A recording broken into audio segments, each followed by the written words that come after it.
What's up, all you Johnnies out there? Welcome back to I'm not 100% sure what I'm going to call this show yet, but this is our second episode, and I'm thinking about maybe calling it Piledriver or Power Slam or something like that, but I'm still working on what the show will be called. But first, I want to say that I mean to do these shows a little more sporadically, but I just haven't been able to because we have had some personal things that have happened in the past 2 weeks and just been delayed, and it's just been a mess. But anyways, I'm getting back to where I'm wanting to do more for the show.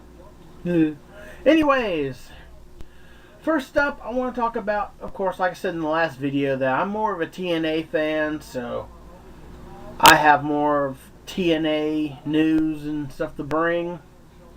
But I will try to get some more WWE news for you guys, for anyone out there, because I know there's a lot of WWE fans out there. But anyways, first I want to bring up that my second episode, I had it filmed about 2 weeks ago, and I had it filmed, and I just never got around to the editing portions, and it pretty much just never got up because of what happened, and it just, by the time I got around to thinking about uploading it, it was just too late. I said, what's the point?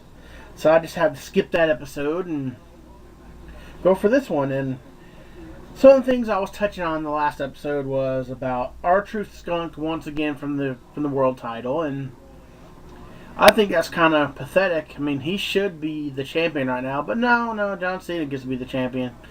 But whatever.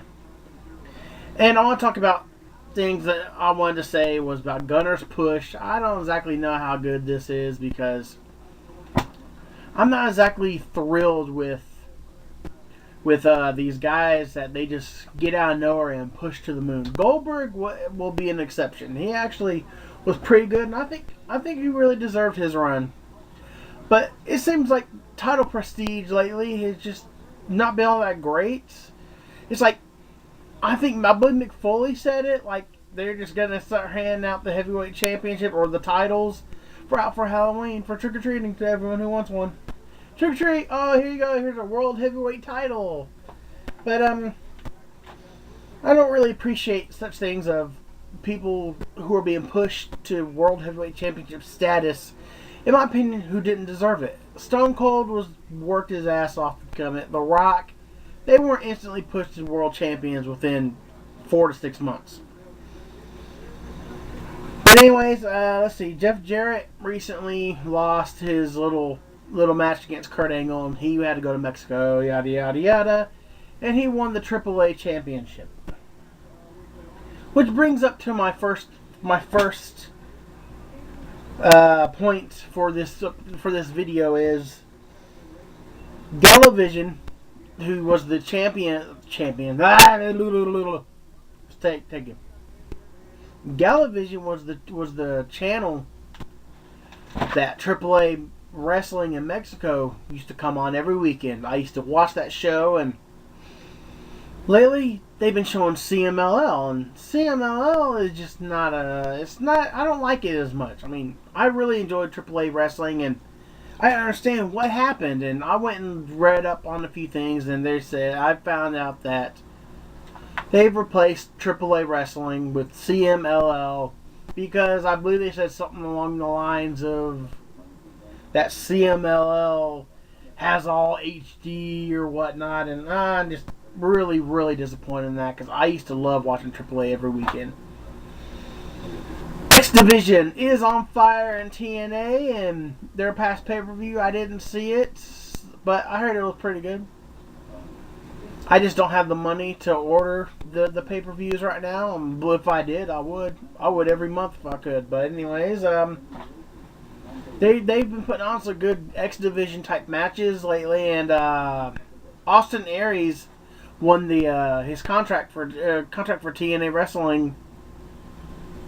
So good for him. He's a pretty good wrestler, but he's a good wrestler. A lot of people love him, but I don't know, his last Austin Star gimmick was kind of eh. Where I think he was like some movie star gimmick or some crap like that. I don't know. It's been a while. Which also leads me that Kid Kash on his Twitter, I believe, recently announced that he has signed a deal with TNA, and Kid Kash is actually a good wrestler, and I'm glad to see him back. He's a pretty good wrestler. I like Kid Kash. His WWE appearance was kind of but you know what? That's just the way it is in Uncle Vince's territory. And speaking of, since we got some guys in, here's some guys out. Orlando Jordan was recently released, and quite frankly, oh well, I mean, he was kind of amusing, but they haven't really done much with him in several months, and I guess he's been on what, Explosion, and that's like a UK exclusive show now. I don't know. We used to get Explosion here in the US, but we don't know. We don't anymore. And then next up is gonna be Generation Me. Jeremy and Max Buck have asked for their release, and they were granted their release, which, in my opinion, is going to be a real shame because I really like Gen Me, and I honestly think that they were underused in TNA, and it would just, they could have been used more and pushed more, and that team should have held gold. That's all I'm going to say. It should have held TNA gold. What's up next? We got Cerita has recently announced that on her, I believe her Twitter or Facebook, I can't remember which, but she recently has announced that she's suffering for facial paralyzation, and that's kind of messed up right there. I mean, she missed her appearance in Mexico and stuff, and that just gotta be terrible, man. I mean, I feel it's just. I hope she gets better. I mean, she's a pretty good wrestler. Excuse me, Matt. Orange juice. And last on my next point is Sting and his latest deal against Hulk Hogan. He's trying to bring out the Hulkster again, and he's flipped out trying to do it because he can't do it. And now he's running around acting like the Joker, and his face painted up like the Joker, and he's just trying to get Hulk Hogan to Hulk up once more and bring it out. But anyways, there's an Indies wrestler going around. He says his name is Crimson, and he's done stuff like submitted tapes to TNA, and he claims that TNA stole his gimmick and his name. Like the whole Crimson thing, and that brings another thing I wanted to bring up the point about. Crimson is getting pushed to the moon, and he's undefeated. And, please, I mean, I like the Goldberg streak and everything. It was great, but I don't think Crimson is that type. I'm sorry, Crimson, but I just hope that's not the road they're going down, pushing him to get the World Championship title. Where was I? Yeah. This guy who says he's Crimson, he said that his character was basically the Joker's. He wore the makeup, and he went around acting like the Joker, all insane and crazy and stuff like that. But now he's sitting there claiming that TNA stole his gimmick. Come on, dude. Come on. How do you steal a gimmick that you stole yourself? Come on. You took the Joker's gimmick, and then you're bashing TNA, saying they stole it. To be honest, yeah, it happens. It happens in wrestling all the time. They've ripped off characters and storylines all the time, and TNA may have done it, but you know what? Don't sit here and bash something saying that they stole something when you didn't create the thing yourself. The whole gimmick that your character is based off yourself.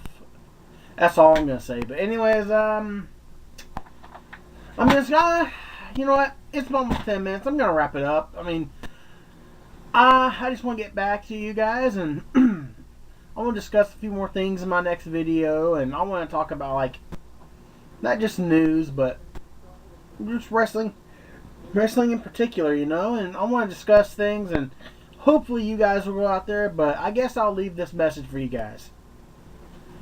Tell me, anyone who's watching this, which I don't think many are right now, because it always goes very slow when you first start. Let me know who's your favorite wrestler right now, and just leave me a message saying who they are and why you like them and such. But anyways, thanks for watching. And oh yes, I want to free plug for a great website out there for Matthew. And his website is botchamania.com. That's right, people. Go there. All wrestling fans, go there to see all the goofs, mistakes, bloopers, whatever you want to call them. Funny stuff. A bit of adult language, so use that kind of discretion there, and maybe 12, 13 or so up. If you're a kid, get parents' permission, but it's still pretty funny. Thank you. See you guys later.